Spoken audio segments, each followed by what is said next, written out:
हर रोज एक नई कहानी देखने के लिए चैनल को सब्सक्राइब करें और बेल आइकन दबाना ना भूलें। सौम्या खूबसूरती की मिसाल थी। उसके चेहरे की चमक किसी को भी अपना दीवाना बना सकती थी, लेकिन उसकी माँ प्रीतो एक खास वजह से उसको दुनिया की नजरों से दूर रखना चाहती थी, जिसके कारण सौम्या घर के बाहर कम ही जाया करती थी। ऐसे ही एक दिन सौम्या अपनी माँ से कहती है, माँ, तुम मुझे कहीं जाने क्यों नहीं देती हो? क्या मुझसे कोई गलती हो गई है? नहीं पुत्र जी, पर बाहर किस लिए जाना है तुझे? घर में किसी चीज की कमी है क्या? नहीं माँ, मेरा घर में मन नहीं लगता। मेरा भी दिल करता है कि मैं बाहर घूमूं फिरूं, बस इसलिए बोल दिया। बस इतनी सी बात? मैं लेके चलूंगी तुम्हें। अब तो खुश हो ना? मैं घर का सारा काम निपटा लूं। प्रीतो अपनी बेटी के सवालों से बचने के लिए काम का बहाना बनाकर वहाँ से चली जाती है, पर सौम्या, जिसके मन में बाहर की दुनिया को देखने और जानने की चाह थी, वो अपनी माँ की बातों को नजरअंदाज करके पहली बार खुद से एक फैसला लेती है और छुपकर घर से बाहर जाने के बारे में सोचती है। कुछ दिन यूं ही निकल जाते हैं।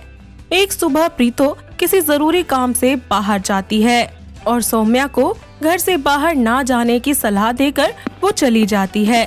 तभी सौम्या खुद से बोलती है, माँ घर पर नहीं है तो क्या मैं बाहर जाऊँ? सोच क्या रही है सौम्या? जा, ऐसा मौका दोबारा नहीं मिलेगा। इतना कहकर सौम्या भी घर से बाहर निकल जाती है और पास के ही एक मार्केट में घूमते हुए दुकानों को देखती रहती है और अपने आसपास की चीजों को देखने में इतना ज्यादा खो जाती है कि सामने से आ रहे रमन नाम के लड़के से उसकी टक्कर होती है। रमन जैसे ही सौम्या को देखता है, उसकी नजरें उस पर से हटती ही नहीं है कि तभी सौम्या उससे बोलती है, मुझे माफ कर दीजिए भाई साहब, वो मेरा ध्यान नहीं था। भाई साहब शब्द सुनते ही रमन उसके ख्यालों से बाहर आकर उससे कहता है, ओ मैडम, भाई साहब मत बोलो। मेरे जैसे हैंडसम से लड़के को लड़कियां बॉयफ्रेंड, लवर और हस्बैंड बनाने के लिए पीछे हैं और आप भाई बनाने में लगी हो। अरे आप जो भी हैं, माफ कर दीजिए ना। इतना कहकर सौम्या वहाँ से जाने लगती है, जिसे देखकर रमन उससे कहता है, अरे मैडम, नाम तो बताती जाओ अपना।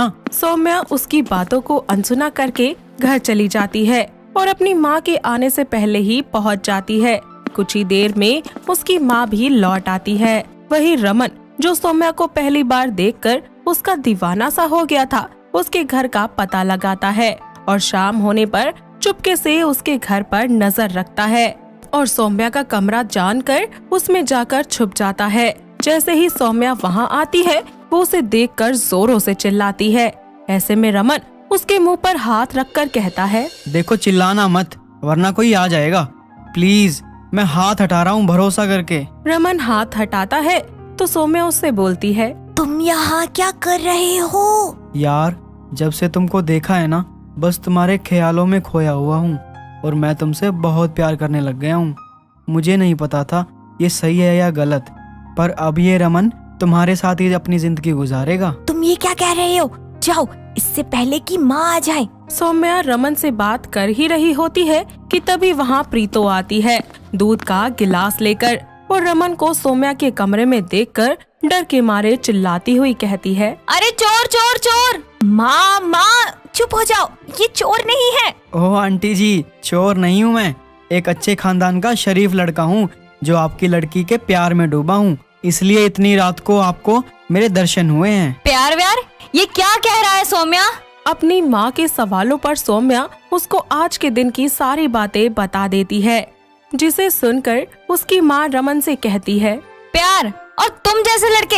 अरे आती जाती लड़की देख ली, पहुंच गए उसके पीछे पीछे उसके घर तक। अरे इसे प्यार नहीं, बदतमीजी कहते हैं और इसके लिए मैं तुमको पुलिस के हवाले कर दूंगी। अभी निकलो यहाँ से। ओ आंटी जी, कोई ऐरा गहरा लड़का नहीं हूँ मैं। इस शहर के मशहूर जमींदार का एक लौता बेटा हूँ। और प्रॉब्लम क्या है आपको? आपकी बेटी से प्यार करता हूँ और शादी करना चाहता हूँ। हर्जी क्या है इसमें? हर्ज ये है कि मैं नहीं चाहती कि उसकी शादी हो, और तुमसे ही नहीं बल्कि किसी से भी नहीं हो सकती उसकी शादी। अपनी माँ के ऐसे बोल सुनकर सौम्या हैरान हो जाती है और उनसे कहती है, क्यों माँ? मेरी शादी क्यों नहीं होगी? हर लड़की की शादी होती है, तो फिर मेरी क्यों नहीं? आज आपको बताना ही होगा माँ, आखिर आप क्यों मुझे छुपा कर रखती हैं सबसे? सौम्या के इन सवालों को सुनकर प्रीतो रोने लगती है और फिर बोलती है, जो बात मैं नहीं चाहती थी कि तेरे सामने आए, आज वो बात मुझे तुझे बतानी पड़ रही है। तू एक नॉर्मल लड़की नहीं है, तू एक किन्नर है बेटा, किन्नर, जिसको आम भाषा में हिजड़ा कहते हैं। वो है तू, और हिजड़ों के घर नहीं बसा करते मेरी बेटी, नहीं बसा करते। प्रीतो इतना कहकर रोते रोते जमीन पर बैठ जाती है और अपनी माँ से अपनी सच्चाई सुनकर सौम्या दंग रह जाती है। साथ ही रमन भी ये बात सुनकर हैरान हो जाता है, जिस पर उसकी माँ उससे कहती है, क्यों उड़ गया सारा प्यार? अरे अब क्यों चुप खड़े हो? शादी की बात कर रहे थे ना तुम, तो अब क्या हुआ? अरे जाओ यहाँ से, आज तुम्हारी वजह से मेरी बेटी की हंसी चली गई। उसको वो बताना पड़ा जो मैं नहीं चाहती थी कि वो कभी जाने इस बारे में। यहाँ से निकल जाओ। रमन बिना कुछ कहे वहाँ से अपने घर आ जाता है और खुद को कमरे में लॉक कर लेता है। दूसरी तरफ सौम्या अपने अस्तित्व की सच्चाई जानकर अपने आप को कमरे में लॉक करके आईने के सामने खड़ी होकर कहती है, आखिर क्यों क्यों भगवान, क्यों आपने मेरे साथ ऐसा किया? आखिर मेरी क्या गलती थी भगवान? तभी बाहर गेट पर प्रीतो दरवाजा खटखटाते हुए कहती है, मेरी बच्ची, दरवाजा खोल मेरी बच्ची, मुझे तुझसे बात करनी है। सौम्या दरवाजा खोलती है और प्रीतो उसके कमरे में आकर उसको चुप करवाते हुए बोलती है, बेटा इसमें तेरी कोई गलती नहीं है, तू खुद को दोष मत दे। बेटा अगर ऊपर वाले ने तुझे बाकियों से अलग बनाया है तो कुछ सोच समझ कर ही बनाया होगा ना। पहले मैं भी नहीं चाहती थी कि तू ये सब जाने, लेकिन अब मैं चाहती हूँ कि तू अपने अस्तित्व की शक्ति को पहचान और इस दुनिया में जिए, और तू किसी इंसान के इतना करीब ना जाए कि आगे जाके वो तुझे और तेरी भावनाओं को ठेस पहुँचाए। बेटा पर माँ, रमन तो मुझसे प्यार करता है ना, तो क्या वो भी मेरी सच्चाई जानकर कि मैं एक हिजड़ा हूँ, एक किन्नर हूँ, वो मुझे छोड़ देगा? बेटा ये दुनिया ही ऐसी है, बोलने के मामले में आगे होती है, और जब करने की बात आती है ना तो डर, बदनामी का हवाला देखकर पीछे हट जाने वाली फितरत होती है इन जैसे लोगों की। तभी वहाँ रमन आ जाता है और कहता है, जी नहीं, मैंने अगर बोला है तो मैं करूँगा। रमन को देखकर प्रीतो और सौम्या दोनों हैरान हो जाती हैं। आप जिसकी बात कर रही हैं वो कोई और लोग होंगे, पर रमन सिंह अपनी बात से कभी पीछे नहीं हटता। रमन की इतनी बड़ी बात सुनकर प्रीतो कहती है, अच्छा तो सच्चाई सुनकर चले क्यों गए थे? आंटी जी, मैं भी एक आम लड़का हूँ जिसने आपकी बेटी से सच्चे दिल से प्यार किया है। हाँ, एक पल को मुझे भी झटका लगा सौम्या की सच्चाई सुन के, पर मेरा प्यार इस सच्चाई के आगे बड़ा लगा। मुझे उससे प्यार करने के लिए उसका पूरी तरह से लड़की होना जरूरी नहीं लगा। वो जैसी है मुझे उससे प्यार है। उसके अस्तित्व की सच्चाई के साथ उसको मैं स्वीकार करूँगा। तुम तो स्वीकार कर लोगे इसे, लेकिन तुम्हारा परिवार और तुम्हारा ये समाज क्या ये स्वीकार करेगा? आंटी जी, आपकी फिक्र मैं समझता हूँ और इस समाज को बदलना इतना आसान नहीं होगा, लेकिन हाँ, अगर मेरे परिवार ने सौम्या को स्वीकार नहीं किया तो मैं आपको वचन देता हूँ कि बावजूद इसके मैं सौम्या का साथ कभी नहीं छोड़ूंगा। अपनी आखिरी सांस तक उसका साथ दूंगा मैं। माँ, अब मैं अपनी सच्चाई को एक मिनट भी और नहीं छुपाऊंगी, बल्कि मैं गर्व से अपने अस्तित्व के साथ अपनी एक नई जिंदगी की शुरुआत करूंगी और समाज के सामने अपने असली रूप में जाऊंगी। रमन की बातों में सच्चाई के साथ साथ सौम्या के लिए प्यार देखते हुए प्रीतो उनकी शादी के लिए हाँ कर देती है और कुछ ही दिनों में उन दोनों की शादी हो जाती है। और इसके बाद सौम्या अपनी सच्चाई के साथ अपनी एक नई जिंदगी की शुरुआत करती है। शंकर अपनी बीवी तापसी के साथ अपनी बहन गंगा की सगाई की तैयारियों के लिए एक ज्वेलरी शॉप में जाता है, जहां गंगा और तापसी कुछ ज्वेलरी देखने लगती हैं। तभी शंकर को एक फोन आता है और वो शॉप से बाहर जाकर फोन पर किसी से बातें करते हुए बोलता है, क्यों री, क्यों मुझे इतना तंग कर रहा? मैं तुझे बोली ना एक बार शंकर नहीं आएंगे, क्यों पीछे पड़ा है? हलकट, अच्छा अब चल रख, मुझको शॉपिंग करने दे। शंकर फोन रखकर अंदर जाने लगता है कि तभी उसकी नजर एक पार्लर पर पड़ती है और वो पार्लर के अंदर जाकर पार्लर वाली से कहता है, अरे सुनना, मुझे एक बहुत बड़े फंक्शन में जाना है, मुझको अच्छे से बिंदी लिपस्टिक ला के तैयार कर दे ताकि मैं फंक्शन में सबसे सुंदर लगूं। क्योंकि पार्लर वाली उनको जानती थी, इसीलिए वो शंकर का ऐसा रूप देखकर थोड़ी हैरान हो जाती है और जल्दी से तापसी को फोन करके उसे अपने पास बुला लेती है। तापसी और गंगा के आते ही शंकर बिल्कुल नॉर्मल रिएक्ट करता है और उस पार्लर वाली से बोलता है, अरे अरे तुम पैसों की टेंशन मत लो, मेरी तो बस एक ही बहन है और मैं ये चाहता हूँ कि वो कल परी जैसी दिखे। अरे तुम दोनों यहाँ आ गई, मैं तो इनसे बात करके आ ही रहा था। पर इन्होंने तो मुझे फोन कर कर बोला कि सर आए हैं, एक बार आप दोनों आकर पहले अच्छे से बता देती कि मैं कौन सा मेकअप करूं, बस इसलिए। पर तुम फोन पर तो कुछ और कह रही थी और अब कुछ और कह रही हो। नहीं, मैं बस यही बोल रही थी। पार्लर वाली शंकर का बदलता बर्ताव देखकर सब कुछ समझ जाती है और उस टाइम बातों को घुमाकर उसे जाने देती है। तीनों शॉपिंग करके घर जाते हैं, जहाँ पर कुछ साड़ियाँ दिखाने वाला घर में आया होता है और सभी घर वालों के साथ वो तीनों भी बैठकर साड़ियाँ पसंद करने लगते हैं। ऐसे में एक बनारसी साड़ी पर शंकर की नजर पड़ती है और वो साड़ी को पकड़कर बोलता है, कब से ऐसी ही साड़ी ढूंढ रही थी मैं, आज मिली है जाके। एक काम करो भैया, इसको पैक कर दो जल्दी से। अरे अरे नहीं, रुको तुम, मैं यही ट्राई करके देखती हूँ। भैया भैया क्या हुआ आपको? शंकर, आजकल आप कैसी हरकतें कर रही हैं? आखिर आपको हुआ क्या है? मुझे क्या हुआ? कुछ भी तो नहीं। क्या मैं अपनी बहन के लिए साड़ी पसंद नहीं कर सकता? ये साड़ी मैंने गंगा के लिए ली है और उसी को ट्राई करने के लिए दे रहा था मैं तो। ओह, मुझे लगा। क्या लगा? कुछ नहीं। गंगा, तुम एक काम करो, ये कुछ साड़ियाँ हैं, देख लो, तुम्हें जो पसंद हो मुझे बता देना। गंगा शंकर के हाथों से साड़ी लेकर उस साड़ी को साइड में रखकर दूसरी साड़ी पसंद करने लगती है। तभी शंकर उस साड़ी को ले जाकर एक औरत की तरह तैयार होकर सभी के सामने आता है और उन सबके सामने ताली बजाकर उनसे कहता है, अरे बता कैसी लग रही मैं? शंकर, ये सब क्या तमाशा लगा रखा है आपने? घर में इतने सारे मेहमान हैं, कल गंगा की सगाई है और आप इस तरह से कर रहे हैं। ए, तू चुप करना और ये बता, इस साड़ी में कैसी लग रही मैं? तू छोड़, ए गंगा, तू बता कैसी लग रही हूँ मैं? इतना बोलकर शंकर पूरे घर में ताली बजा बजा कर घूमने लगता है और थोड़ी ही देर के बाद वो बेहोश होकर नीचे जमीन पर गिर जाता है। रात को जब शंकर होश में आता है तो सभी लोगों के साथ नीचे खाना खाने के लिए टेबल पर बैठकर वो अपनी बीवी से कहता है, तापसी, मेरे सर में बहुत दर्द हो रहा है और भूख भी लग रही है, जल्दी से खाना लगा दो, खाकर सर दर्द की दवाई लेकर थोड़ी देर के लिए सो जाऊंगा, शायद थोड़ा आराम मिल जाए। आपको हो क्या गया है? आप औरतों की तरह चूड़ियाँ पहनकर और ये ताली बजा बजा कर क्यों घूम रहे हैं पूरे घर में? अरे ये सब क्या बोल रही हो? मैं भला ऐसा क्यों करूंगा? गंगा, समझा ना अपनी भाभी को। मुझे तो लगता आज इसने मेरी बोतल में से थोड़ी सी चढ़ा ली है।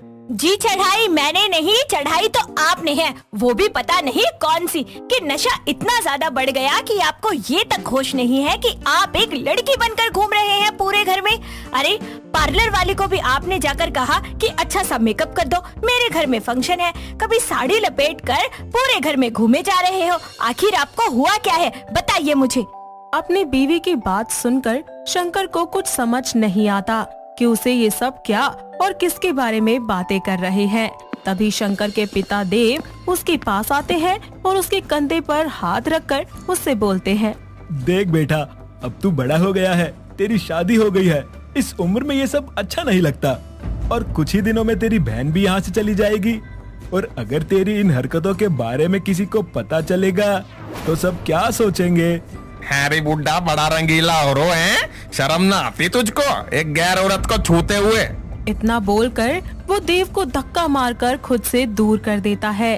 साथ ही गंगा से वो कहता है, देख कैसे पड़ो बुड्ढो सांड की तरह। ये बोलकर शंकर एक बार फिर से उसे मारने जाता है, पर तापसी बीच में आकर उन्हें रोक लेती है और फिर कहती है, कौन हो तुम? क्या चाहती हो मेरे पति से? मेरे पति ने तुम्हारा क्या बिगाड़ा है? प्लीज उन्हें छोड़ दो। अरे घनी समझदार है तू तो। चल मैं तेरे सारी बातों का जवाब देती हूँ। मैं एक हिजड़ा हूँ और मेरा नाम है चंदा। तेरे पति ने कुछ नहीं किया तो तू बहुत किस्मत वाली है जो तुझे शंकर मिला। तो तुम इनको क्यों परेशान कर रही हो? मैं न तंग कर रही किसी को, मैं तो अपनी मौत का बदला लेना आई हूँ और गंगा को उस हैवान से बचाने आई मैं जिससे कल इसकी सगाई हो रही। तुम्हारा मतलब क्या है? जिससे कल तेरी सगाई हो रही ना, उन लोगों ने मिलकर मुझे मार डाला क्योंकि मैंने उनको जमीन ना दी अपनी। हम सारे हिजड़े रहते वहाँ एक साथ, अगर वो जमीन उनको दे देती तो हम कहाँ जाते। ये समाज इतना भलो चंगो ना है जो हम जैसे हिजड़ों की मदद करे, कोई ना पूछता मोको। तो तुम अपना बदला उनसे जाकर लो ना। मेरे शंकर ने तुम्हारा क्या बिगाड़ा है, उनका शरीर त्याग दो। और मैं ना कर रही कुछ, शंकर को क्यों टेंशन ले रहे तुम सब। मैं तो अपनी मौत का बदला लेना चाहती हूँ। इसके बाद मैं शंकर के शरीर से हमेशा के लिए चली जाऊंगी अपने देश। उसके बाद वो अपनी मौत के बारे में भी सब बताती है कि आखिर किस तरह उन गुंडों ने एक एक करके लोहे की रॉड से मार मार कर आखिरी सांस लेते हुए रोड पर ही मरने के लिए छोड़ दिया था। तब शंकर वहाँ आया और उसने उसकी मदद की, पर तब तक बहुत देर हो चुकी थी और वो वहीं पर ही अपना दम तोड़ चुकी थी। तो बस तू अपना मुंह बंद कर ले। उसकी ये धमकी सुनकर सभी डर जाते हैं और चुप हो जाते हैं। अगले दिन लड़के वाले गंगा के घर सगाई के लिए आते हैं और घर में कोई तैयारी ना देखकर जैसे ही वो कुछ बोलने वाले होते हैं, तभी चंदा सबके सामने आती है और उसको देखकर उनको सब कुछ याद आ जाता है। वो सब चंदा से माफी मांगने लगते हैं, पर चंदा किसी की भी नहीं सुनती और उनका गला दबाकर अपनी मौत का बदला ले लेती है। साथ ही उसके बाद शंकर का शरीर भी छोड़कर हमेशा के लिए चली जाती है और शंकर अपने परिवार के साथ एक बार फिर से खुशी खुशी रहने लगता है। दोस्तों, अगर आपको ये कहानी पसंद आई तो इसे लाइक करें, शेयर करें और कमेंट करके बताएं कि कहानी में आपको सबसे अच्छा क्या लगा। विजय और निशा दोनों शादी करने के बाद आकर एक सड़क किनारे बेंच पर बैठे होते हैं, जहां विजय निशा का हाथ पकड़ता है और उससे बोलता है, निशा, हमने ठीक तो किया है ना? कहीं हम किसी मुसीबत में तो नहीं पड़ जाएंगे? ऐसा मत कहो विजय, मैं खुद बहुत डरी हुई हूँ। निशा एक मेहनती लड़की थी। अपनी लगन और मेहनत से वो मुंबई की एक बड़ी मल्टीनेशनल कंपनी में जॉब किया करती थी और वो अपने घर लखनऊ से दूर मुंबई में शिफ्ट हो चुकी थी। निशा अपनी एक फ्रेंड जया के साथ पेइंग गेस्ट बनकर रहा करती थी। ऐसे ही एक शाम निशा अपने ऑफिस से घर आती है और आकर जया से कहती है, हे जया, कैसी हो? और बताओ दिन कैसा गया? Amazing babes, you know that Rahul आया था मिलने दिन में और हम दोनों ने साथ मूवी देखी। उसने मेरी हेड मसाज भी की और बोल बोल, क्या क्या किया? क्या यार निशा, समझ जाना। हाँ हाँ, बस शर्मा मत, समझ गई। But I don't like this type of drama. हाँ हाँ, जब तक तुझे किसी से प्यार नहीं होगा ना, तब तक तुझे ये सब ड्रामा ही लगेगा। वैसे सोचने वाली बात है, मल्टीनेशनल कंपनी में जॉब करने वाली ब्यूटीफुल सी लड़की का बॉयफ्रेंड ना होना, ये बात कुछ हजम नहीं होती लोगों को। नहीं होती तो ना होए, पर मुझे प्यार व्यार के चक्कर में नहीं पड़ना, क्योंकि मेरे घर वाले सीधा गोली उतारेंगे मेरे अंदर अगर कुछ भी ऐसा कर लिया तो। इसीलिए बाबा, मैं तो दूर ही ठीक हूँ। इतना कहकर निशा वहाँ से फ्रेश होने के लिए अपने कमरे में चली जाती है, जिसके कुछ ही देर के बाद दोनों टेबल पर बैठकर खाना खाती हैं और उसके बाद वो लोग सोने चली जाती हैं। ऐसे ही कुछ दिनों के बाद निशा जल्दबाजी में अपने कैबिन में जा रही होती है कि तभी उसकी टक्कर एक विजय नाम के लड़के से होती है, जो कि इसी कंपनी में इंटरव्यू देकर वापस जा रहा था और जाते हुए दोनों की टक्कर हो जाती है, जिस वजह से निशा उसके ऊपर गिर जाती है।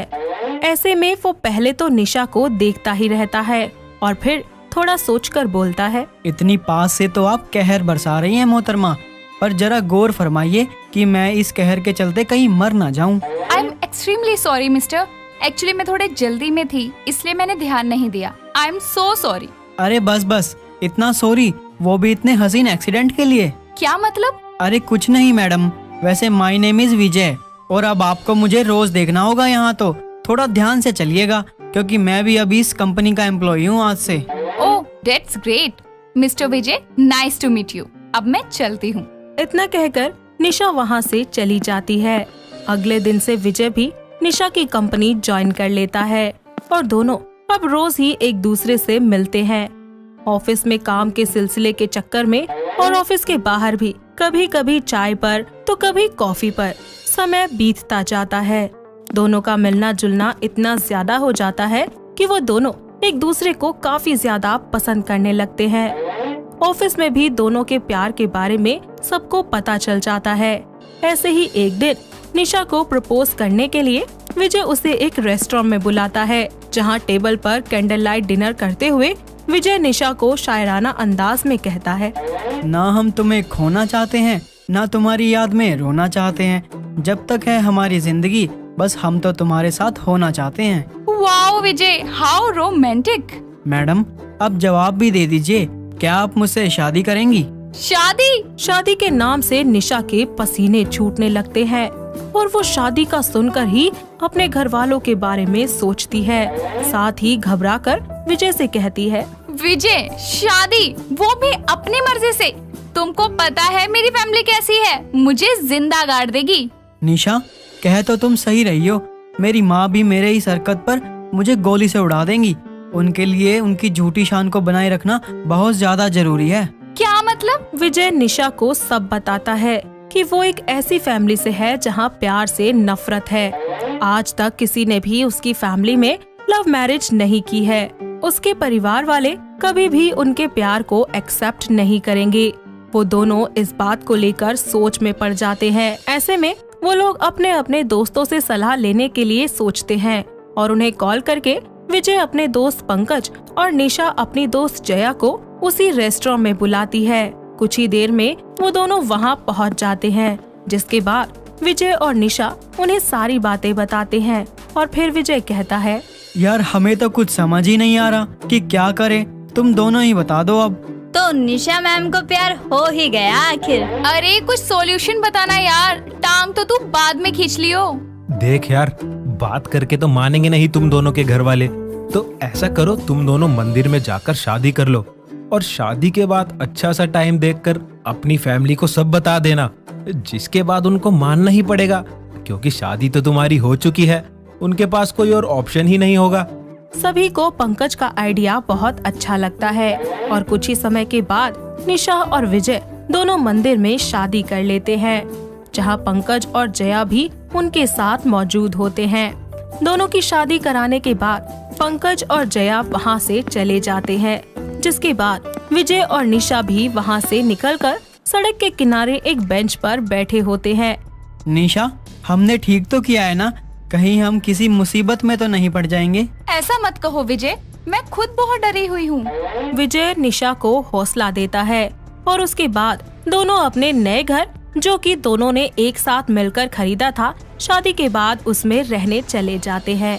कुछ समय तक सब कुछ बिल्कुल ठीक चलता है, लेकिन एक दिन दोनों का फोन एक साथ बजता है और वो कॉल उनके घर से होता है। दोनों की फैमिलीज ने उन्हें घर पर बुलाया होता है, जिसके कारण वो दोनों सोच में पड़ जाते हैं। लेकिन जब कोई रास्ता नहीं बचता तो दोनों ही अपने अपने घर जाने के लिए तैयार हो जाते हैं। निशा लखनऊ के लिए निकलती है तो विजय जबलपुर के लिए। दोनों एक साथ स्टेशन पर जाते हैं और अपनी अपनी ट्रेन में बैठकर घर पहुंचते हैं।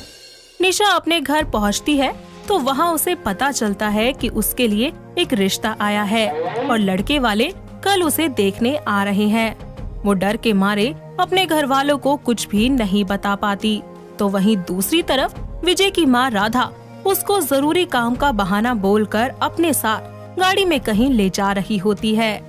अगले दिन निशा को देखने के लिए लड़के वाले उनके घर आते हैं, जहां एक तरफ सभी लोग एक साथ खुश बैठे होते हैं तो वहीं निशा आंखों में आंसू लिए नाश्ते की ट्रे लेकर बाहर आती है। जैसे ही वो सामने देखती है तो बेहद हैरान हो जाती है और सबके सामने चिल्लाकर कहती है, विजय तुम? विजय भी निशा को देखकर हैरान हो जाता है। तभी निशा के पिता वीरेंद्र उनसे कहते हैं, क्यों बेटी, हैरान क्यों हो रही हो? ये तो तेरा ही पति है। अरे बेटा, चौंक क्यों गया बहू को देखकर? निशा और विजय को कुछ भी समझ नहीं आता तो वीरेंद्र निशा को सब कुछ बताते हैं कि उन्होंने उससे बात करने के लिए उसके ऑफिस में फोन किया था, जहां से उन्हें पता लगा कि वो शादी करने गई है। जिसे सुनकर उन्हें बहुत हैरानी हुई और सारी बातें जब उन्होंने पता करवाई तो उन्हें जया से बात करके पता चला कि हमारे डर की वजह से तुमने ये कदम उठाया और फिर उन्होंने विजय के परिवार के बारे में पता लगाया। आपस में फोन पर बात करके दोनों बच्चों की खुशी के लिए वो लोग एक साथ मिलकर दोबारा उनकी शादी करवाने का प्लान बनाते हैं और बिना कुछ उन्हें बताए उन्हें इस तरीके से मिलवा देते हैं।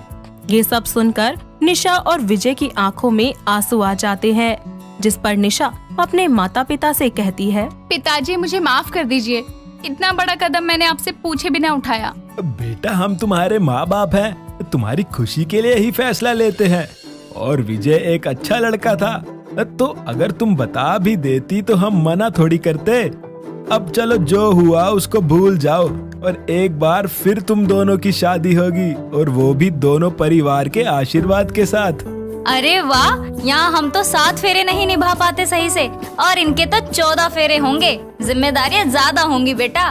राधा की इस बात पर वहाँ मौजूद सभी लोग हंसने लगते हैं और इसके बाद दोनों परिवारों की मौजूदगी में एक बार फिर से निशा और विजय की शादी बड़ी ही धूमधाम से संपन्न हो जाती है और दोनों ही अपने अपने परिवार का आशीर्वाद लेकर खुशी खुशी अपने जीवन की नई शुरुआत करते हैं। मध्यम मध्यम बारिश हो रही थी। सड़क के किनारे खड़ी होकर गीता बड़ी ही बेसब्री से ऋषि का इंतजार कर रही थी। उसके चेहरे पर बारिश की हल्की हल्की बूंदें उसको ऋषि के छूने का एहसास दिला रही थी।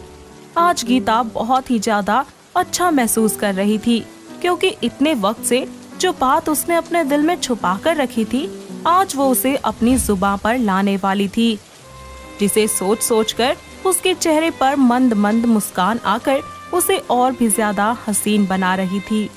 वो ऋषि के बारे में सोच रही होती है कि सामने से ऋषि भागता हुआ उसके पास आता है।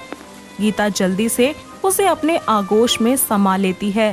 तभी ऋषि उससे कहता है, अच्छा हुआ तुमने मुझे संभाल लिया। मैं नहीं संभालूंगी तो फिर कौन संभालेगा तुम्हें? कितनी खूबसूरत है ना ये बारिश ना, सच में बहुत खूबसूरत है। मैं तुम्हारी बातें कर रहा हूँ, तुम्हारे सामने तो ये बारिश भी फीकी लगती है मुझे अब। अच्छा जी। तुम्हें याद है जब हम पहली बार मिले थे? हाँ, कैसे भूल सकती हूँ।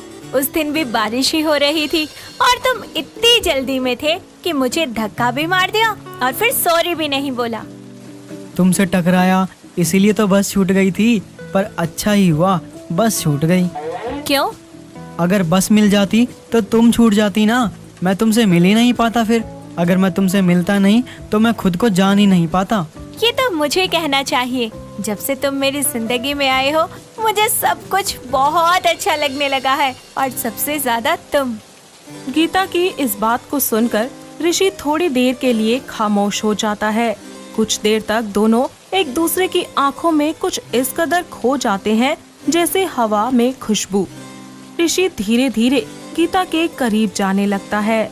गीता को उसके पास आने का एहसास मदहोश कर रहा होता है। गीता अपने कदम पीछे लेने लगती है। तभी जोरों से बिजली चमकने की आवाज आती है और गीता जल्दी से ऋषि के गले लग जाती है। ऐसे में ऋषि गीता से बोलता है, देख लो, अब तो ये बारिश, ये कुदरत भी चाहती है कि तुम मेरी हो जाओ हमेशा हमेशा के लिए।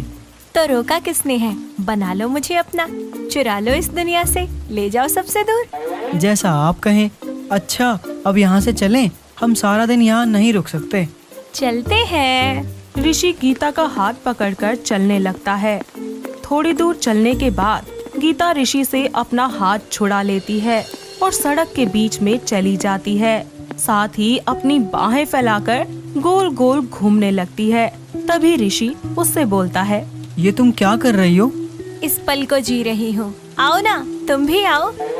नहीं नहीं, मैं नहीं आ रहा। गीता ऋषि को खींचकर अपने साथ ले जाती है।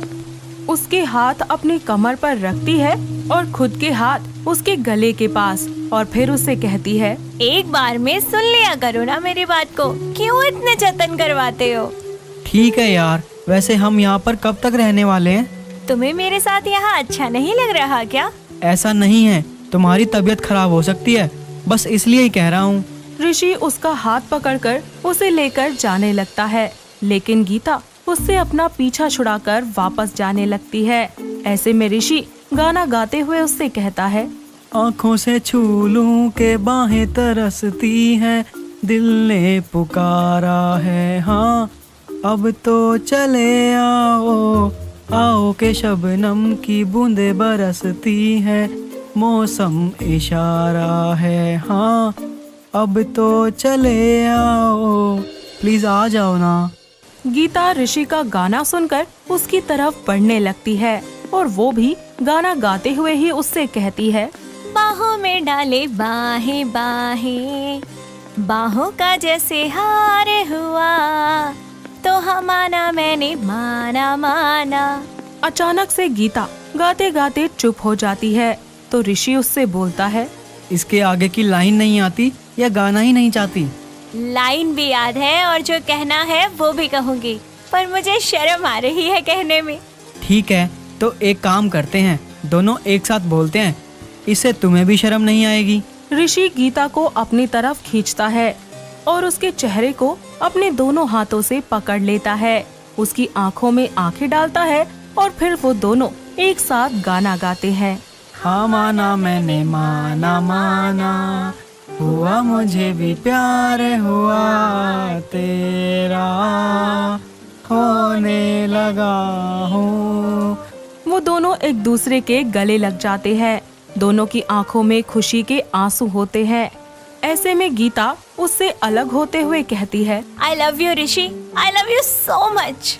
I love you too Geet, मैं बहुत खुशकिस्मत हूँ कि इतनी बड़ी दुनिया में सिर्फ तुम मुझे मिली हो। मैं तो तुमसे ज्यादा हूँ। अच्छा एक बात पूछूं? हाँ पूछो ना। मुझे कभी धोखा तो नहीं दोगे ना? छोड़कर तो नहीं जाओगे ना मुझे? नहीं, कभी नहीं, ऐसा कभी हो ही नहीं सकता। जिंदगी में कभी ऐसा मुकाम आया भी कि हमें अलग होना पड़ेगा, तो वो दिन मेरी जिंदगी का आखिरी दिन होगा गीत, क्योंकि अब तुम ही मेरी जिंदगी हो और तुमसे अलग रह पाना मेरे लिए मुमकिन नहीं है। ऋषि अपने लबों से उसकी आंखों को चूमता है।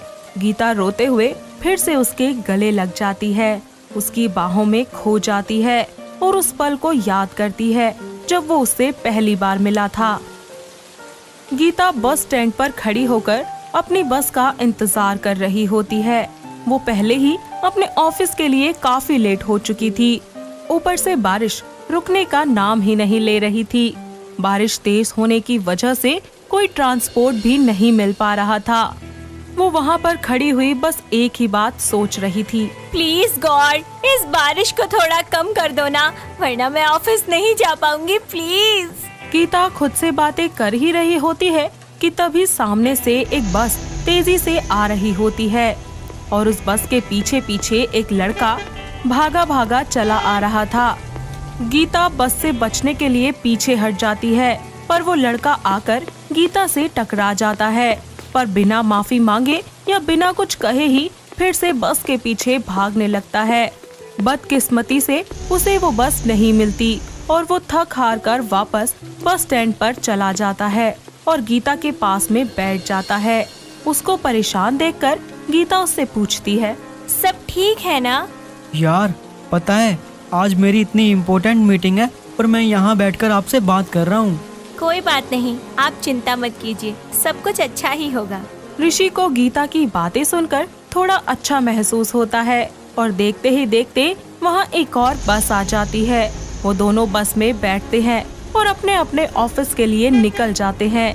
कुछ ही देर के बाद वो दोनों बस से उतरते हैं और अपने ऑफिस की तरफ बढ़ने लगते हैं। ऋषि गीता से आगे निकलकर अपने ऑफिस में पहुंच जाता है और अपने कैबिन में जाकर कपड़े चेंज कर लेता है, जिसके बाद वो पियून को बुलाकर उससे पूछता है, जिनके साथ आज मीटिंग फिक्स हुई थी वो आई है या नहीं? अभी तो नहीं आई सर, हो सकता है बारिश की वजह से कहीं फंस गई हूँ। हाँ हो सकता है, बहुत प्रॉब्लम हुई मुझे भी आने में। चलो तुम जाओ, मैं तब तक उनका वेट कर लेता हूँ। ऋषि अपने कैबिन में बैठकर उनका इंतजार करता है। थोड़ी ही देर के बाद वो देखता है कि उसे जो मीटिंग करने के लिए आने वाली थी वो कोई और नहीं बल्कि वही लड़की थी जो बस स्टैंड पर उसके साथ बैठी हुई थी। उसको देखकर ऋषि को बहुत खुशी होती है। धीरे धीरे उनकी मुलाकातें बढ़ती जाती हैं और एक वक्त ऐसा आता है जब उन दोनों को एक दूसरे से प्यार हो जाता है। वो अपने प्यार का इजहार करने के लिए एक दूसरे से मिलने वाले होते हैं। गीता सड़क के किनारे खड़ी होकर ऋषि का इंतजार कर रही होती है। गीता अभी भी ऋषि के गले लगी हुई थी और दोनों अपने इस प्यार भरे पल को एंजॉय कर रहे थे, जिसके बाद वो लोग घर आ जाते हैं और कुछ ही समय के बाद अपने अपने घर वालों की रजामंदी से बड़ी ही धूमधाम से शादी कर लेते हैं और खुशी खुशी अपनी जिंदगी बिताने लगते हैं। तू मानेगा या पिट के ही छोड़ेगा इस रिमोट को? तू मान जा, पहले मैं आया हूँ, रिमोट मैंने उठाया पहले। देख, तुझे लास्ट टाइम बोल रही हूँ, इसके बाद मेरा मुक्का तेरा फेस। अच्छा बेटा, तो फिर मेरे हाथ से तू भी नहीं बचेगी आज। लगता है तू ऐसे नहीं मानेगा, दे रिमोट। ले, छोड़ दिया। सोहम के रिमोट छोड़ते ही शालिनी जोर से जमीन पर गिरती है और उसके पैर में लग जाती है। ओह सॉरी सॉरी शालिनी, गलती से मार दिया यार। अरे मम्मी, क्यों किया तूने मेरे साथ ऐसा? मैं तो तुझे कितना प्यार करती हूँ और तूने मुझे ही मारा। मेरे तो खून भी निकल रहा है। मम्मी। अरे पर मैंने तुझे हल्का सा गिराया है, चोट तो कहीं भी नहीं लगी तुझे, फिर भी कहाँ से ब्लीडिंग हो रही है। देख शालू, ज्यादा नाटक मत कर। लगता है अब मुझे बुलाना ही पड़ेगा। नहीं नहीं नहीं ना शालिनी, तू मेरी प्यारी शालू है ना, मत बुला यार प्लीज, मैं तेरे आगे हाथ जोड़ रहा हूँ। मम्मी देखो, सोहम ने मुझे मारा। उनकी आवाज सुनकर रेखा आती है और दोनों को खूब खरी खोटी सुनाते हुए बोलती है। अरे फिर चालू हो गए तुम दोनों, कुत्ते बिल्ली की तरह लड़ते रहते हो।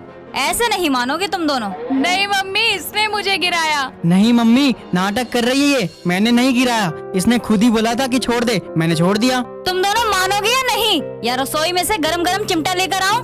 नहीं मम्मी। कुछ देर के बाद सोहम रसोई में आता है और शालिनी कहती है, आज खाना मैं बनाऊंगी। कहाँ कहाँ लगी आग?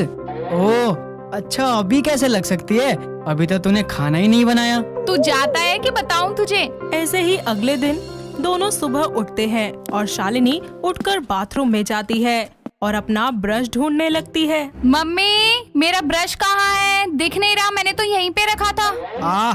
थू। ओए, तूने मेरा ब्रश क्यों लिया? ब्रश चोर। ओए ये तेरा ब्रश है, चल कोई नहीं, तुम मेरे ब्रश से ब्रश कर ले। कुछ ही देर के बाद दोनों साथ में खाना खाते हैं कि तभी शालिनी बोलती है, ओए सोहम, मैं पास हो गई, अब तो मजे ही मजे हैं। अरे चलना, मेरे गले वाले मत लगा कर, तू दूर हट। हाँ ठीक है। दोनों बात कर ही रहे होते हैं कि उनके घर में एक अंकल आते हैं जो उसके पापा के दोस्त होते हैं। सभी लिविंग रूम में बैठ जाते हैं। ऐसे में वो अंकल कहते हैं, और बेटा जी सब ठीक ठाक है? हाँ अंकल, हम ठीक हैं। आप कैसे हो? अरे वाह बेटा, कपड़े तो बड़े अच्छे पहने हैं। Thank you uncle. वो अंकल क्या है ना, हम हमारे घर के जानवरों को भी अच्छे कपड़े पहनाते हैं। अरे मम्मी, इतने सस्ते डॉगी को इतने महंगे बादाम क्यों दिए हैं? अरे सोहम बेटा, तेरा पेडिग्री बेड पे पड़ा है, जाके खा लेना।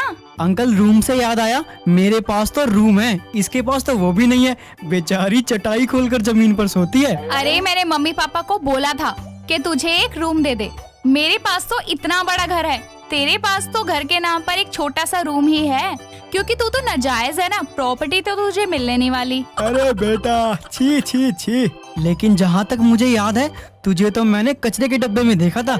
मैंने ही बोला था मम्मी पापा से कि ये जानवर हमारे घर ले चलो, थोड़ा एंटरटेनमेंट हो जाएगा, पर हमें क्या पता था बड़ी होकर हमारी छाती पर ही चढ़ेगी। देख सोहम, ज्यादा हो रहा है तेरा, यहीं थम जा, वरना वरना क्या? नहीं थमूंगा, बोल क्या करेगी? अरे आज तो तू बता ही देगी करेगी क्या। अबे चुप रहे बेरोजगार। ए बेरोजगार किसको बोल रही है? ज्यादा दिमाग मत खराब कर, पता है तुझे मैं क्या करूँगा फिर? हाँ बता, क्या करेगा?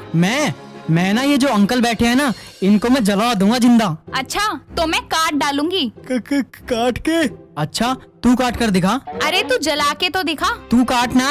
अरे तू माचिस की तिल्ली तो लगा। अरे मैं तो कहता हूँ चाकू तो निकाल। बहुत हो गया तेरा, अब मैं जाके मम्मी को बता दूंगी कि तू दोस्तों के साथ क्लब जाता है। अच्छा तो तूने मुझे आधा गूंगा समझा है क्या? मैं भी मम्मी को बता दूंगा तेरा बीएफ है और एक से तेरा ब्रेकअप भी हो चुका है। तेरी तो सोहम के दोनों एक दूसरे से लड़ ही रहे होते हैं कि उनकी बात रेखा सुन लेती है और दोनों को तिलमिलाती हुई नजरों से देखकर उनके पीछन बेलन लेकर भागने लगती है। दोनों को खूब खरी खोटी सुनाती है और साथ ही उन दोनों को कमरे में बंद भी कर देती है, जहां दोनों एक बार फिर से एक दूसरे से लड़ने लगते हैं और एक दूसरे से पिलो फाइट करते हैं। शाम को सोहम अपना फोन चार्ज पर लगाता है। 1 घंटे बाद चार्ज से जब वो हटाने के लिए आता है तो देखता है कि उसका चार्जर बाहर निकला पड़ा है और फोन बिल्कुल डेड है, चार्ज ही नहीं हुआ। तो वहीं उसकी बहन फोन चार्ज कर रही होती है। ओए, तेरी हिम्मत कैसे हुई मेरा फोन चार्ज पर से हटाने की? जैसे होती है वैसे हुई। तेरी तो। मम्मा को बुलाऊं?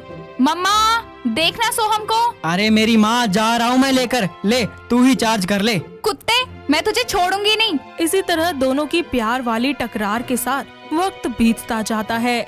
सोहम हमेशा की तरह शालिनी को बहुत परेशान करता है, लेकिन इस बार वो उदास सी एक कोने में बैठी होती है। सोहम उसे एक पिलो मारता है, लेकिन वो उस पर चिल्लाती भी नहीं है। तभी सोहम उससे कहता है, ओए चुड़ैल, क्या हुआ तुझे? तेरा मुंह क्यों सूजा है? अरे सोहम, परेशान मत कर, जा यहाँ से। अरे बता ना। अरे तू जा ना, मुझे रेस्ट करने दे। चल ठीक है, ख्याल रख अपना। इतना कहकर जब वो शालिनी के पास से जा रहा होता है तो वो देख लेता है कि शालिनी के पास हॉट पैड रखा हुआ है और वो अपना पेट पकड़कर लेट जाती है। ओ, अब समझा। इतना बोलकर वो बाहर जाकर एक बार फिर से वापस आता है और शालिनी को एक गिफ्ट देकर उससे कहता है, ये ले, तेरे लिए गिफ्ट। तू सच में मेरे लिए कोई गिफ्ट लेके आया है? बड़ा मेहरबान हो रहा है। तेरे लिए लाया हूँ, और ये भी तेरे लिए। अब जल्दी गिफ्ट खोल कर देख ले। ये अचानक तुझे क्या हो गया? वैसे तो बड़ा परेशान करता रहता है। सोहम, ये तू क्या लाया मेरे लिए? क्यों, एक भाई अपनी बहन को ये नहीं दे सकता क्या, जिसकी उससे सबसे ज्यादा जरूरत है? अगर तुझे परेशान करता हूँ तो ख्याल भी तो रखता हूँ तेरा। थैंक यू सोहम, पर तुझे कैसे पता चला? अब मुझे अचानक से तंग करना बंद कर देगी तो तेरी तकलीफ समझूंगा नहीं क्या? अब ज्यादा सेंटी मत हो, चिपक मत। तू भूल गई ना, 2 दिन बाद रक्षाबंधन है। अच्छी सी राखी बांधियो मेरी कलाई पर, समझी? और फिर तो मुझे अच्छे से पैसे भी दियो। बड़ा दूंगा। तू फिर छेड़ने लग गया ना मुझे। इसी तरह 2 दिन के बाद राखी का त्योहार आ जाता है। घर बहुत ही सुंदर से तरीके से सजाया जाता है और दोनों भाई बहन नए कपड़े पहनकर बाहर आते हैं और एक दूसरे को देखकर बोलते हैं, ओहो, आज के दिन तो इंसान बन जाती। बंदरिया लग रही है इतना मेकअप करने के बाद भी। अरे चिल गोजे, तू पहले अपने आप को तो देख, क्या बाबा टाइप के कपड़े पहन के आया है। ओ हेलो बंदरिया, ये बाबा टाइप के कपड़े नहीं है, ये फैशन है, फैशन आजकल का। अरे तुम दोनों फिर से स्टार्ट हो गए। आज भी अपना शस्त्र निकालू क्या? आराम से राखी बांधते हो या नहीं? नहीं मम्मी, मैं आराम से बंधवा लूंगा। हाँ मम्मी, मैं भी। अब शालिनी प्यार से सोहम की आरती उतारती है और फिर तिलक लगाकर उसकी कलाई पर राखी बांध देती है। अब मिठाई भी खिला दे, सुबह से कुछ नहीं खाया। ये ले भैंस, खा और ठूस ठूस कर मोटी हो जा। मम्मी जरा देखना इसे। चल मेरे राखी के पैसे निकाल। पहले मेरे पैर छू। चल निकल यहाँ से, पैर मेरी जुत्ती भी ना छुए। जा, तुझे पैसे भी नहीं दे रहा। अच्छा नहीं देगा? ये प्रीति का नंबर किसको चाहिए? हाँ मुझे चाहिए यार, देना। प्रीति का नंबर दे दे यार प्लीज। पहले पैसे दे। इतना कहकर सोहम उसे पैसे दे देता है और प्रीति का नंबर उससे ले लेता है। इसी तरह वक्त बीतता जाता है और अगले साल रेखा शालिनी की शादी एक बहुत ही अच्छे लड़के से करवा देती है। ऐसे में विदाई के टाइम पर रोते हुए शालिनी सोहम से कहती है, ओए कुत्ते, जा रही हो अब, खुश रही हो। अच्छा चल मिल तो ले कम से कम। हाँ आजा, मिल ले। शालिनी, ख्याल रखियो अपना और मुझे याद कर लियो, अपने भाई को। और सुन, ये ले, तेरे लिए गिफ्ट है। कार में बैठकर ही खोलियो इसे। ठीक है भाई, अब मैं चलती हूँ। शालिनी अपने दूल्हे के साथ कार में बैठकर चली जाती है और जैसे ही वो अपना गिफ्ट बॉक्स खोलकर देखती है तो उसकी बहुत ही जोर से चीखने की आवाज आती है, क्योंकि उसमें से कुछ और नहीं बल्कि एक छिपकली निकलती है, जिसे देखकर वो बहुत ज्यादा डर जाती है और कार को वहीं रुकवाकर अपने हाथों में अपनी हील लिए वापस आती है और उसे दिखाते हुए कहती है, सोहम के बच्चे, मैं तुझे छोड़ूंगी नहीं, कुत्ता कहीं का। दोस्तों अगर आपको ये कहानी पसंद आई तो इसे लाइक करें, शेयर करें और कमेंट करके बताएं कि कहानी में आपको सबसे अच्छा क्या लगा।